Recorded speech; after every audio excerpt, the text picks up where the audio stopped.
it's me. Don't try to adjust your audio. This is actually my voice at the moment.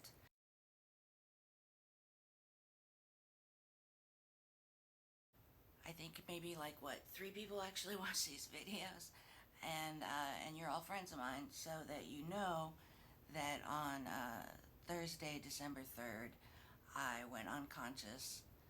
I was wearing my Fitbit, and so that I know that I went unconscious at exactly 5:03 p.m. My husband did not come home and find me until 7:30. He could not wake me. Um, I sternum rub, nothing. So he called 911 and the paramedics came out and they couldn't rouse me either. Um, they got me into the ambulance, and when I was in the ambulance, I stopped breathing. So they had to intubate me immediately, and I was put on a ventilator. They took me to a different hospital at first because it was the closest.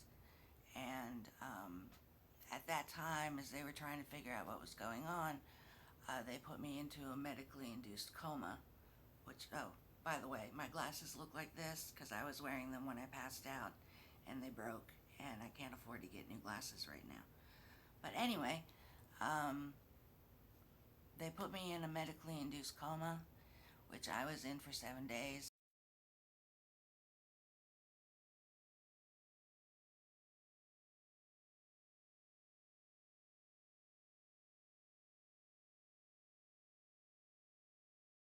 And I can tell you, at least in my case, you do dream when you're in a coma. And unfortunately, in my case, I suffer from extremely vivid and horrible night terrors. Um, I did the math. 7 days is approximately 168 hours. So for 168 hours, I was trapped in the most realistic night terror that you could ever imagine.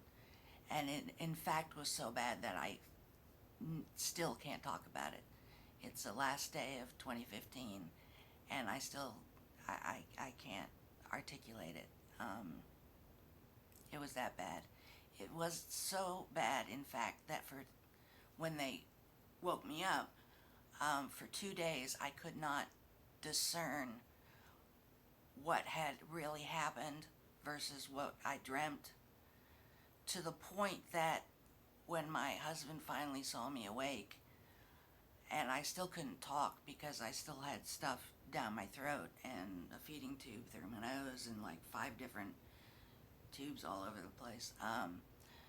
He was, of course, thrilled to see me, and the first thing I did was shot him a bird, and then I looked at him and went like this and said, and mouthed, "I will kill you." Um, from what I found out afterwards, that's not entirely unusual for people who come out of a coma. In this particular case, I was convinced, because of my night terrors, that my husband had killed all of our dogs, tortured and killed all of our dogs. See, I can't talk about it. So it took me a couple of days to figure out what was real and what was dream. Um, had a feeding tube for a couple of days, and so I was brought out of the coma on December 10th. I was most likely the patient from hell, because even after the coma, whenever I would sleep, I would have a night terror, and my responses to that were not very good. I ripped out my IV, convinced that they were trying to poison me. Um,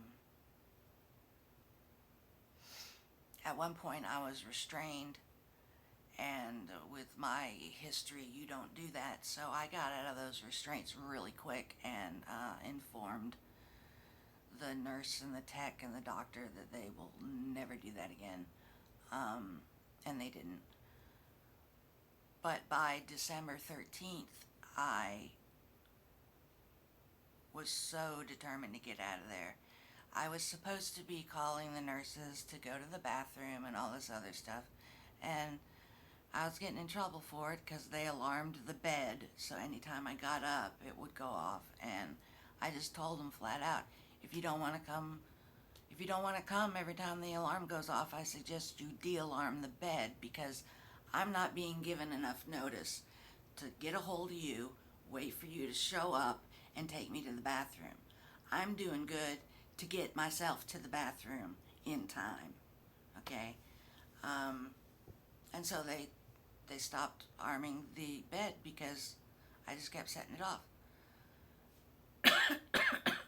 The doctors were amazed at how quickly I recovered, because apparently people who have been in a coma and on a ventilator for 7 days, they have a lot of problems. But I was determined to get the hell out of there. As soon as I was, I guess, stable, you know, I knew the difference between the dreams and reality and everything. I was getting up every chance I got. So I wasn't allowed out of the room because of the bacterial infection of C. diff that I had. So I would just pace the room, and I never once fell, I never slipped, anything. But I couldn't walk very well, so I was given a walker that I still have to use. So what's the point of this video? The point of this video is that I haven't made one in a long time. It's the last day of 2015. Thank God, because this year sucked so bad. And for those who were wondering where I went, I wanted to let you know. From what I can figure out, because doctors, for some reason in hospitals, don't like to tell you what's going on with you. I was severely dehydrated. I had this horrible bacterial infection, and I was in a lot of pain from migraine. And the toxic dump from the bacterial infection partially shut down my liver. So they treated all that, and I was probably, the patient from hell. But I did get out on Sunday, December 13th, and I've been at home. My recovery has been very, very, very slow. My entire body hurts. My throat hurts, both inside and outside. I have scars on my neck from when they put in a port into my jugular vein in case I needed blood.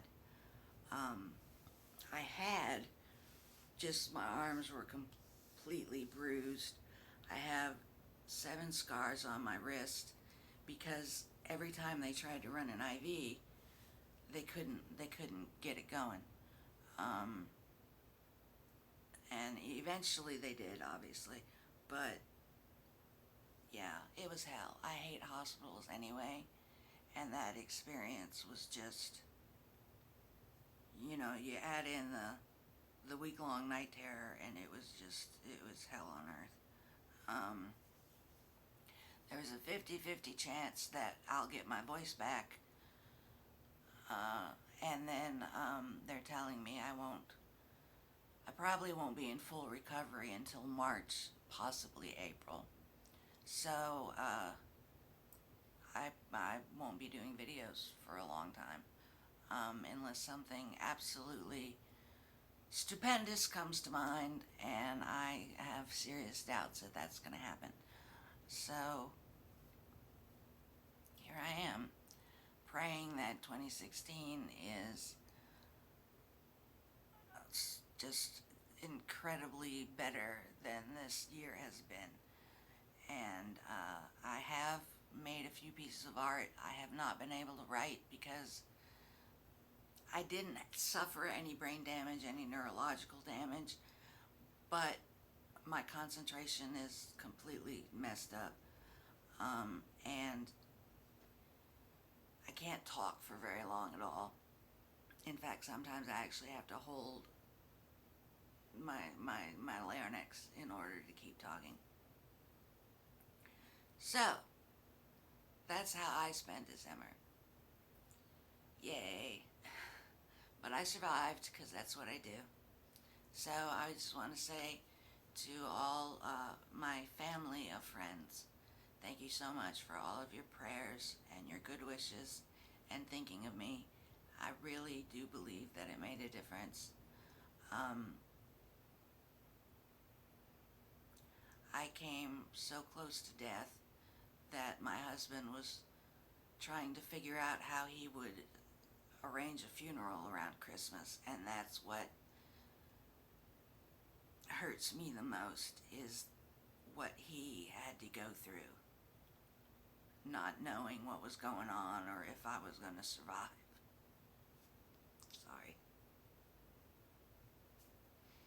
But yeah, so here's to a happy 2016 for you and for me, and thank you for keeping me in your thoughts. And that's all I have to say about that. Thanks. Bye.